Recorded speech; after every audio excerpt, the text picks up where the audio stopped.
భద్రాద్రి కొత్తగూడెం జిల్లా భద్రాచలం శ్రీ సీతారామచంద్ర స్వామివారి సన్నిధిలో 3 రోజుల పాటు సాగిన సహస్ర కళాభిషేక మహోత్సవాలు ఘనంగా ముగిశాయి. పవిత్ర గోదావరి నదీ జలాలను పంచామృతాలతో ఉత్సవ మూర్తులకు బేడా మండపంలో ప్రత్యేక అభిషేకాలు నిర్వహించారు. సహస్ర కలశాలలో దేవతలను ఆవాహనం చేసిన పిదప స్వామివారికి తిరుమంజనం, పుణ్యాహవచనం, విశేష స్నానం నిర్వహించిన పిదప పంచామృతాలతో సహస్ర కలశాలతో స్వామివారికి అభిషేకాన్ని నిర్వహించారు.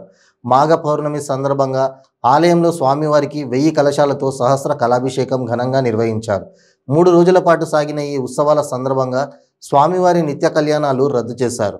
తిరిగి సోమవారం ఉదయం నుండి స్వామివారి నిత్య కళ్యాణాలు యథావిధిగా నిర్వహిస్తారు.